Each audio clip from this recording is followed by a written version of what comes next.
हाँ बच्चों, कल जो है दूसरी क्लास जब हम देख रहे थे तो यहाँ से एक प्रॉब्लम आ गई थी, तो आप लोग आगे नहीं पढ़ सके। वीडियो थोड़ा मिस्टेक हो गई थी, तो अब इसी में हम आगे देखते हैं।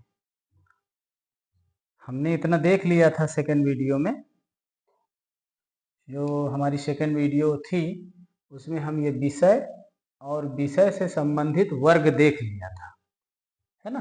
और यहाँ के बाद में अब वीडियो में थोड़ी फॉल्ट आ गई थी, और अब आगे हम पढ़ते हैं। ये संबंध परीक्षण देख रहे थे। जैसे देखिए, संबंध परीक्षण में ही हम देख रहे हैं, ये संबंध परीक्षण है।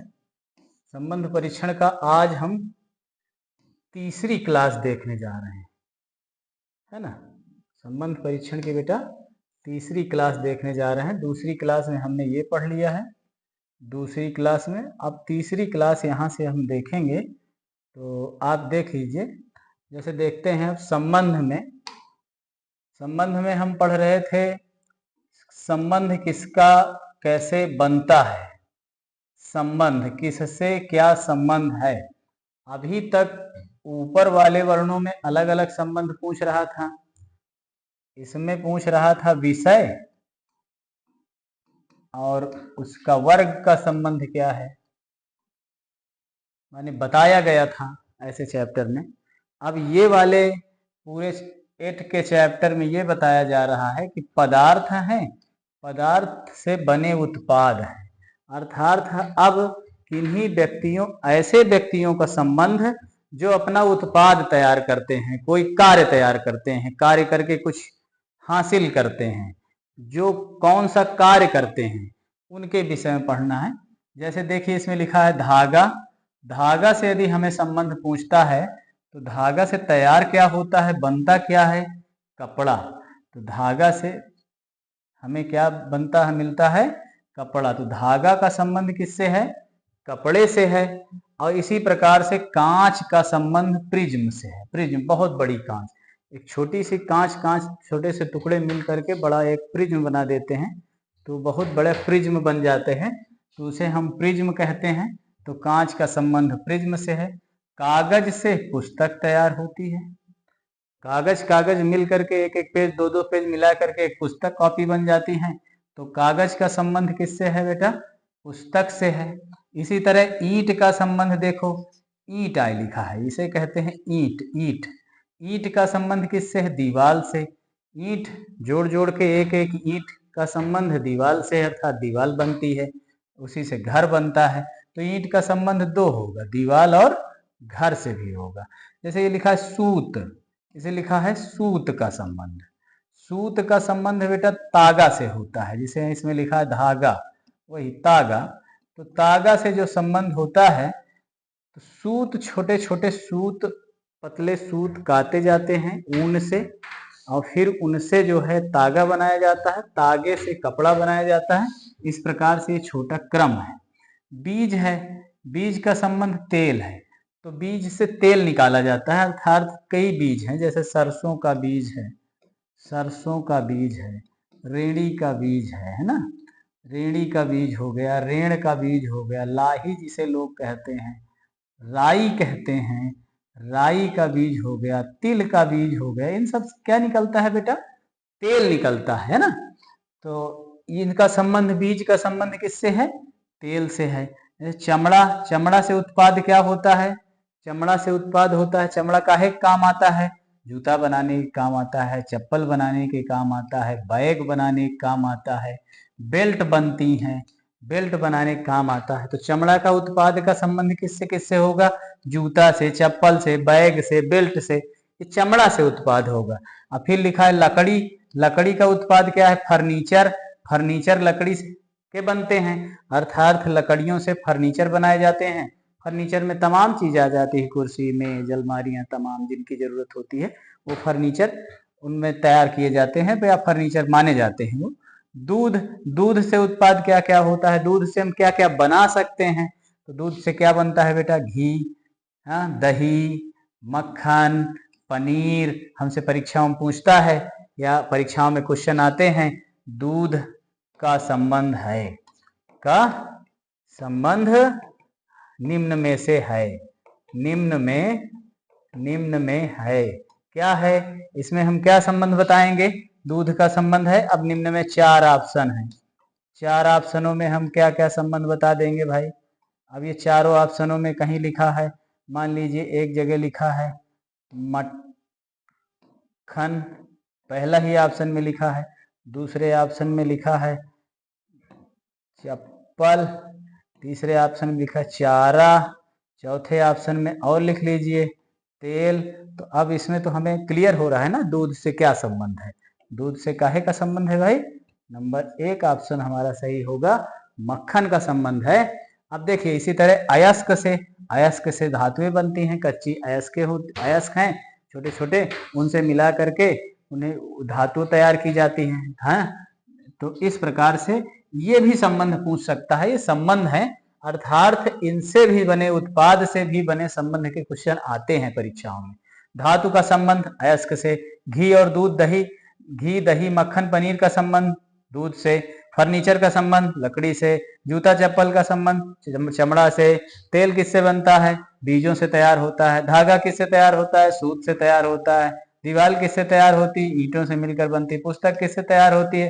कागज से तैयार होती, प्रिज्म किससे बनकर तैयार होता है? कांचों से तैयार होता है, कांच मिलकर बनते हैं, कपड़ा किससे तैयार होता है? धागा से तैयार होता है। इस प्रकार से जिन ये पदार्थ हैं और ये उत्पाद है, किनसे क्या तैयार होता है, क्या वस्तुएं तैयार की जाती हैं, ये संबंध भी हमारी परीक्षाओं में पूछता है, क्वेश्चन आते हैं बेटा। चलिए देखते हैं आगे, देखते हैं अगला नंबर कैसे क्वेश्चन आते हैं जो हम कल बता रहे थे। कल हम आपको यही बता रहे थे, या पहले वीडियो में हमने ये बताया था कि ऐसे ऐसे भी क्वेश्चन आते हैं। कैसे क्वेश्चन आते हैं कि संबंध पूछेगा हमसे, काहे संबंध। अब संबंध में कई तरह के संबंध होते हैं, जैसे यहाँ संबंध पूछ रहा है अब हमसे पुल्लिंग और स्त्रीलिंग का संबंध। अगर कोई पुल्लिंग वस्तु दे रहा है तो स्त्रीलिंग का संबंध पूछ रहा है, तो स्त्रीलिंग का संबंध हमें बताना पड़ेगा।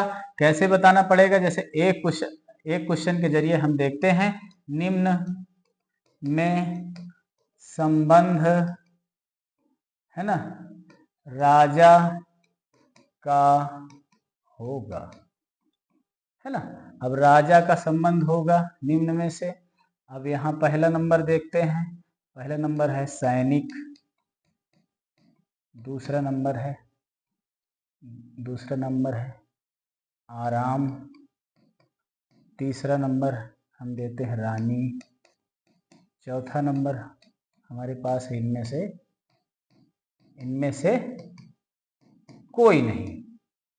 तो हम इसमें ऐसे संबंध बताते हैं, तो संबंध हमसे पूछ रहा है तो इसमें हमें क्लियर हो रहा है राजा का संबंध सैनिक से भी नहीं है, सैनिक अलग है, राजा भर्ती करता है। आराम दलवी होगा तो राज्य नहीं चला पाएगा। और राजा का संबंध रानी से इसलिए है कि राजा का स्त्रीलिंग क्या होगा? रानी होगा। तो जो राजा का स्त्रीलिंग होगा उसे हम क्या कहते हैं? रानी कहेंगे। तो स्त्रीलिंग और पुल्लिंग से भी क्वेश्चन आते हैं बेटा, है ना। तो चलिए आगे देखते हैं, स्त्रीलिंग पुल्लिंग से क्वेश्चन जो आते हैं उन्हें देखते हैं। जैसे पिता का स्त्रीलिंग क्या होता है? माता। पिता का स्त्रीलिंग क्या होगा बेटा? माता। और राजा का स्त्रीलिंग रानी। नायक का नायिका। एक मैंने बता भी दिया था कि नायक क्या है? नायक माने अगुआ, मुखिया। मुखिया का स्त्रीलिंग भी होता है नायिका, है ना। अब इसी तरह भतीजा का स्त्रीलिंग भतीजी, पुत्र का पुत्री, चाचा का चाची, कुत्ता का कुतिया, ये स्त्रीलिंग है। अर्थात पुल्लिंग का संबंध स्त्रीलिंग से पूछेगा तो उसी तरह हमको बताना है। दादा का संबंध दादी से, स्त्रीलिंग है। हिरण का स्त्रीलिंग हिरनी, सिंह का स्त्रीलिंग सिंहनी। दोनों तरह से पढ़ते हैं बेटा। जैसे हमने पुल्लिंग का स्त्रीलिंग पढ़ा उसी तरह स्त्रीलिंग का पुल्लिंग भी होता है। जैसे सिंहनी का पुल्लिंग क्या होगा? सिंह। हिरनी का पुल्लिंग क्या होगा? हिरण। दादी का पुल्लिंग क्या होगा? दादा।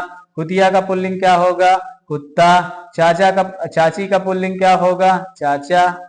पुत्री का पुल्लिंग क्या होगा? पुत्र, है ना। भतीजी का पुल्लिंग क्या होगा? भतीजा।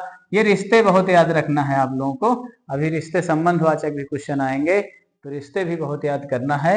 नायक का नायिका का नायक, रानी का पुल्लिंग राजा, माता का पिता। इस तरह से हमें पुल्लिंग भी याद करना है, स्त्रीलिंग भी याद करना है, इसके अलावा और भी समझना है। स्त्रीलिंग पुल्लिंग हम जानते रहें, और स्त्रीलिंग पुल्लिंग से भी एक क्वेश्चन जरूर पुटअप करेगा संबंध से, और वो संबंध से कहां से 1-2 क्वेश्चन पुटअप कर जाए या आ जाए हमारी परीक्षा में कोई कंफर्म नहीं है बेटा। चलिए अब आगे हम देखते हैं बेटा। ये देखिए शब्द का विलोम शब्द आते हैं, शब्द से क्या आते हैं, विलोम भी आते हैं हमारी परीक्षाओं में। ये यहाँ देखिए विलोम शब्द के भी संबंध पूछता है। अब हमें संबंध कैसे बताना है बेटा, संबंध हमको बताना है काहे का, विलोम शब्द का, विपरीत वर्णों का, विपरीत वर्ण का संबंध पूछेगा। ये देख लीजिए शब्द है, इधर विपरीत शब्द है। विपरीत शब्द का मतलब क्या होता है, उल्टा, विपरीत, जिसे हम कहते हैं विलोम शब्द। जैसे प्रेम का घृणा, प्रेम का विलोम क्या होगा, घृणा। प्रेम है किसी को तो किसी को घृणा भी होती है उससे, या तो इसका एक विपरीत वर्ण है। इसी तरह परिश्रमी का आलसी, कल हमने देखा था परिश्रमी का संबंध किससे था, कार्य करने से। परिश्रमी कार्य करने से था, आज विपरीत वर्ण बताना है तो इसका परिश्रमी का विपरीत क्या होगा, आलसी। कोई परिश्रम करता है, कोई आलस किए बैठा है।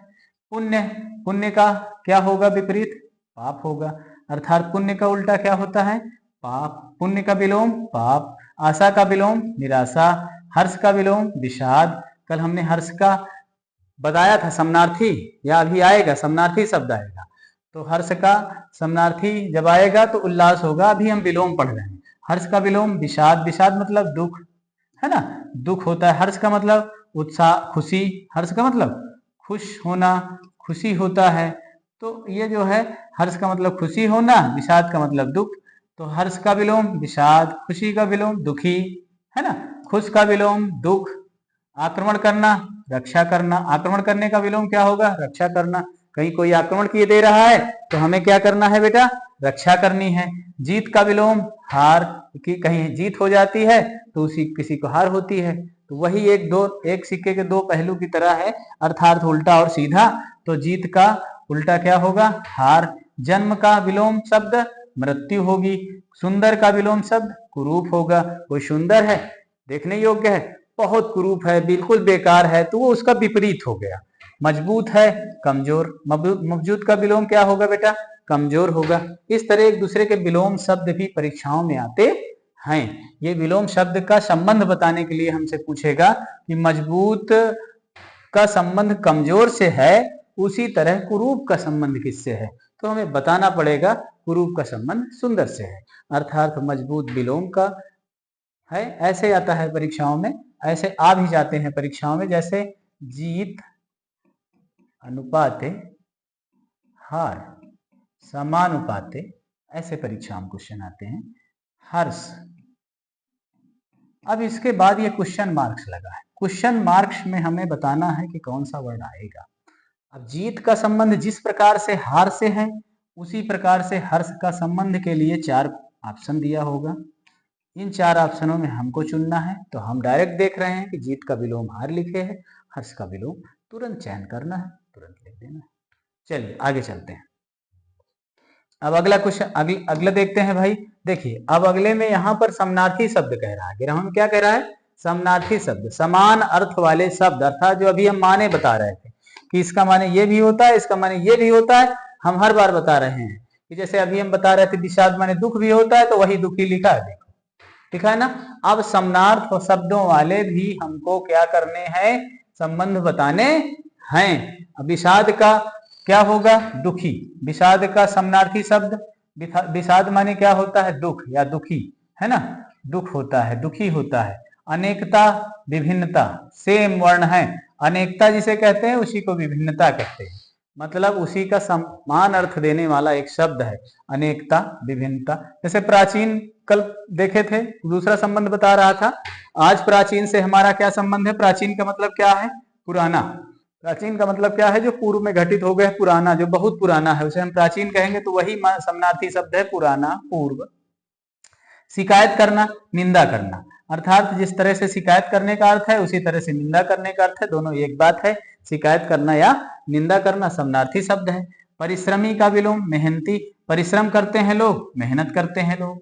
उसी तरह सेम वर्ण है, सेम इनके अर्थ निकलते हैं। देखिए अभी बता रहे थे हर्ष, हर्ष माने उल्लास होता है, खुशी होता है, तो ये उल्लास है, खुशी है, लिखा है ना। हर्ष का समानार्थी क्या लिखा है? खुशी। मजबूत का समानार्थी देखो, मजबूत का समानार्थी क्या है? बलवान। अभी मजबूत का हम पढ़ रहे थे विलोम के आधार पर संबंध, अब हम पढ़ रहे हैं मजबूत का समानार्थी के आधार पर। बलवान है, शक्तिशाली है, ये शक्तिशाली लिखा है बेटा, शक्तिशाली है। तो इस तरह से हमें देखना है। जैसे आक्रमण करना का अभी हम कर रहे थे, रक्षा करना, क्यों? क्योंकि विलोम में पढ़ रहे थे।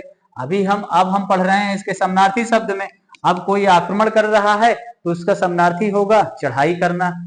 लोग कहते हैं लड़ाई हो गई, चलो चढ़ाई कर देते हैं ना। तो पहले के जमाने में राजा महाराजा एक राज्य को जीतने के लिए दूसरे राज्य पर क्या कर देते थे? आक्रमण, वही चढ़ाई कर देते थे। आगे चलते हैं, रक्षा करना। रक्षा करना का समानार्थी शब्द क्या है? अपना बचाव करना। रक्षा करना का समानार्थी शब्द क्या है बेटा?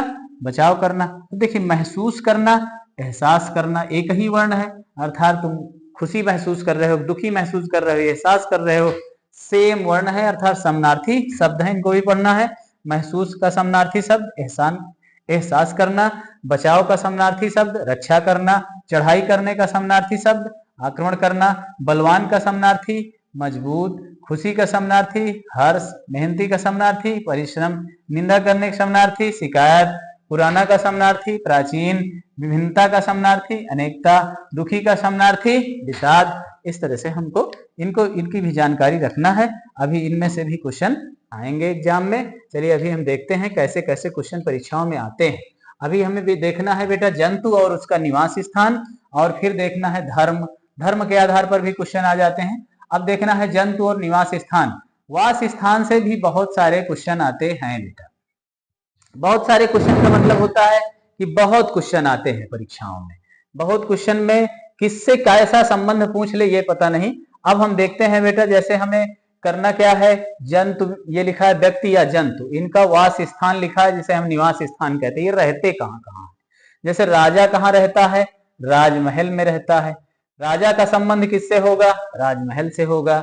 मधुमक्खी कहाँ रहती है? छत्ता में रहती है। छत्ता बनाती है, वही छत्ता में रहती है, निवास करती है। तो मधुमक्खी का संबंध किससे होगा? छत्ता से होगा। कबूतर कहाँ रहती है? दरबा में रहती है। कबूतर का संबंध किससे होगा? दरबा से होगा। मुर्गी का संबंध भी दरबा से होगा। काहे का संबंध? मुर्गी का संबंध भी दरबा से होगा। मुर्गी, अब मुर्गी बाड़ा होते हैं, है ना, मुर्गी बाड़ा होते हैं, पहले दरबा होता था। तो इस तरह से अब संबंध है इनका। पादरी का संबंध कहाँ होगा? गिरजाघर में। पादरी कहाँ रहते हैं? गिरजाघर में। पादरी किसे कहते हैं भाई? ईसाई धर्म के अनुयायी हैं जो, उनमें से श्रेष्ठ व्यक्ति को पादरी कहा जाता है, या ईसाई धर्म का प्रचार प्रसार करने वाले को पादरी कहा जाता है। तो गिरजाघरों में निवास करते हैं। कुत्ता का निवास स्थान कहाँ है? कुत्ताशय। आप लोग कुत्ता पालते हैं, गांव में कुत्ता पालते हैं, तो उसके लिए एक जगह बनाते हैं, कुत्ता घर होता है एक तरह से, कुत्ता घर जिसे कह लेते हैं। तो उसका वास स्थान कहाँ है? कुत्ताशय है। कुत्ताश्रय, अर्थात कुत्ताशय में कौन रहता है? कुत्ता रहता है। सिंह कहाँ रहता है? गुफा में रहता है। गुफा में कौन रहता है? सिंह रहता है। सैनिक कहाँ रहते हैं? छावनी में रहते हैं। सिपाही आ जाए, सिपाही भी छावनी में रहते हैं, है ना सैनिक सिपाही। अगर पुलिस आ जाए तो पुलिस थाना में रहती है। पुलिस कहाँ रहती है? थाना में रहती है, थाना में निवास करती है, थाना में उसका वर्क है, वही वास स्थान है।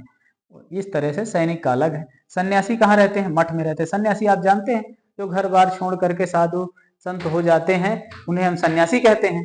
तो जो सन्यासी हैं वो कहाँ रहेंगे भाई? मठ में रहेंगे। एक छोटा सा मठ, गांव के बाहर जंगलों में मठ बना लेते हैं, वहां का मंदिर होता है, वहां पूजा पाठ करते हैं, वहीं निवास करते हैं। पागल कहाँ रहते हैं भाई? पागल खाने में रहते हैं। पागल, आप लोग बोलते हो ना पागल हो गया है, तो वही पागल जो हो गया है वो कहाँ जाएगा भाई? पागल खाना में रहेगा, यहाँ रहने की जरूरत नहीं है उसको। गाय कहाँ रहती है? गौशाला में रहती है। गाय कहाँ रहेगी? गौशाला में रहेगी। गौशाला जो आप गली गली देख ले हैं, आप गौशाला खुल गए हैं, तो गाय का लिए गौशाला हो गया है। गाय कहाँ रहती है? गौशाला में रहती है। चिड़िया कहाँ रहती है? चिड़िया घोंसला स्वयं का बनाती है, चिड़िया घोंसले में रहती है। अर्थात चिड़िया का संबंध किससे है? घोंसले से है। अपराधी कहाँ रहते हैं? जेल में रहते हैं। अपराध होगी, सजा मिलेगी तो जेल जाना पड़ेगा, तो जेल होगा। मकड़ा कहाँ रहता है? मकड़ा मकड़ी जाल में रहते हैं, जाल बनाते हैं। मकड़ी भी आ जाए तो वो भी जाल में रहती है। समझ रहे हैं? अश्व, अश्व माने घोड़ा होता है बेटा। अश्व मतलब घोड़ा, अश्व मतलब घोड़ा होता है। तो घोड़ा कहाँ रहता है? घुड़साल में रहता है। इसे हम अश्वशाला भी कहते हैं और घुड़साल भी कहते थे। क्या कहते हैं? घुड़साल, घुड़साल भी कहते हैं। तो वही उसी तरह मौलवी साहब कहाँ रहेंगे? मस्जिद में रहेंगे। मौलवी जानते हैं? इस्लाम धर्म के प्रचार प्रसार करने वाले व्यक्ति को मौलवी कहते हैं, अर्थात गुरु को मौलवी कहते हैं, है ना। तो मौलवी साहब जो हैं वो कहाँ रहेंगे? मस्जिद में रहते हैं। मौलवी मस्जिद में, अभी अगर पंडित जी आ जाते तो मंदिर में, है ना। तो इस तरह से अब देखिए इनका संबंध फिर से एक बार देख लीजिए तुरंत। मस्जिद का मौलवी का संबंध मस्जिद से, अश्व का संबंध अश्वशाला से, घोड़ा का संबंध घुड़साल से, मकड़ा का संबंध जाल से, अपराधी का संबंध जेल से, चिड़िया का संबंध घोंसला से, गाय का संबंध गौशाला से, पागल का संबंध पागलखाना से, सन्यासी का संबंध मठ से, सैनिक का संबंध छावनी से, सिंह का संबंध गुफा से, कुत्ता का संबंध कुत्ताशय से, पादरी का संबंध गिरजाघर से, मुर्गे का संबंध मुर्गीवाड़ा से, कबूतर का संबंध दरबार से, मधुमक्खी का संबंध छत्ता से, राजा का संबंध महल से, है ना। इस प्रकार से हैं। आगे और देखते हैं और कौन कौन से हमें पढ़ना है। अब देखिए मस्जिद तक देख लिए, अब हमें क्या पढ़ना है? धर्म और उसका पूजा स्थल। कई धर्म के लोग निवास करते हैं हमारे भारत में या हमारे यहाँ, तो वो उनके अलग अलग पूजा करने के स्थान हैं। जैसे आप ये देखते हैं कि मस्जिद में कोई मुस्लिम तो पूजा करने जाता नहीं है, तो मुस्लिम के पूजा करने का स्थान अलग है और हिंदू के पूजा करने का स्थान अलग है। तो उसी तरह इसमें देखते हैं बेटा, कैसे देखते हैं? चलिए देखते हैं कि इसमें भी हमें क्या पढ़ना है। ये इसका संबंध पूछता है। जैसे हिंदू का संबंध कहाँ से? मंदिर से है, तो पूजा स्थल से संबंध पूछे। धर्म का तो इस तरह हमको बताना है ना। हिंदू का संबंध मंदिर से। सिख कहाँ पूजा करते हैं? गुरुद्वारा में, इनके लिए गुरुद्वारा होता है, वहीं पूजा पाठ होती है। पारसी धर्म कहाँ पूजा करते हैं? अग्नि मंदिर में, है ना। और फिर आगे कहा यहूदी धर्म के लोग कहाँ पूजा करते हैं? सिनेगॉग में, सिनेगॉग, ठीक है। ईसाई धर्म के गिरजाघर में अभी बताए हैं, पादरी रहते हैं। जैन धर्म के जैन मंदिर बेटा लिखा होगा, मंदिर नहीं लिखा होगा, जहां भी आएगा जैन मंदिर आएगा। जैन धर्म का क्या आएगा? जैन मंदिर आएगा परीक्षाओं में। जैन धर्म के लिए जैन मंदिर होता है। बौद्ध धर्म के लिए बिहार होता है, बौद्ध विहार आएगा बेटा। बिहार नहीं आएगा, केवल बिहार राज्य हो जाता है, तो इसलिए बौद्ध विहार आएगा। अगर बिहार भी आ रहा है तब भी आपको लिखना है। बिहार में बौद्ध विहार का मतलब होता है बेटा, यहाँ लोग रहते हैं, बौद्ध भिक्षु लोग वहीं पूजा करते हैं, वो उनका पूजा स्थल होता है। वहीं घूमते फिरते रहने वास स्थान सबका स्थान है। इस्लाम धर्म के लोग मस्जिद में, इस्लाम जैसे मुसलमान कहाँ रहेंगे भाई? मस्जिद में रहेंगे, मस्जिद में पूजा करेंगे, तो ये पूजा करने का स्थान है। अब हमसे पूछता है परीक्षाओं में संबंध, इस्लाम का संबंध किससे है? मस्जिद से है। बौद्ध धर्म का संबंध किससे है? बौद्ध से है, बौद्ध विहार से है। जैन धर्म का संबंध किससे है? जैन मंदिर से है। ईसाई धर्म का संबंध किससे है? गिरजाघर से है। यहूदी धर्म का संबंध किससे है? सिनेगॉग से है। पारसी धर्म का संबंध किससे है? अग्नि मंदिर से है। सिख धर्म का संबंध किससे है? गुरुद्वारा से है। हिंदू धर्म का संबंध किससे है? मंदिर से है। इस प्रकार से ये भी आता है, और यही धर्म की धार्मिक पुस्तकों से भी एक एक क्वेश्चन कभी कभी पुटअप हो जाते हैं या परीक्षाओं में आ जाते हैं। तो ये भी देखिए कि इन धर्मों का पवित्र ग्रंथ कौन कौन सा है, इनकी सब की जानकारी हमको होनी चाहिए कि किससे कैसा संबंध पूछ सकता है। ये कोई क्लियर नहीं है कि संबंध वाला क्वेश्चन कहां से आए। तो चलिए देखते हैं इनको भी देख लीजिए। धर्म है, धर्म से संबंधित धार्मिक पुस्तक कौन कौन सी है। जैसे जैन धर्म की पुस्तक कौन सी है? जैन ग्रंथ। जैन ग्रंथ है, इसका एक नाम आगम भी कहते हैं। आगम, ठीक है बेटा। जैन धर्म का संबंध किससे है? जैन ग्रंथों से है। जैन ग्रंथ में बहुत ग्रंथ आ जाते हैं, इसलिए पूरा लिख दिया है जैन ग्रंथ। पारसी धर्म का संबंध किससे है? जिंदावेस्ता से है। हिंदू धर्म का संबंध किससे है? रामायण महाभारत वेद पुराण, है ना। रामायण महाभारत। हिंदू धर्म का पवित्र ग्रंथ कौन सा है? जैसे जैन धर्म का पवित्र ग्रंथ जैन ग्रंथ, पारसी धर्म का पवित्र ग्रंथ जिंदावेस्ता, हिंदू धर्म का पवित्र ग्रंथ रामायण महाभारत, मुस्लिम धर्म का कुरान, सिख धर्म का गुरु ग्रंथ साहिब, ईसाई धर्म का बाइबल, यहूदी धर्म का तौराह, बौद्ध धर्म का धम्मपद।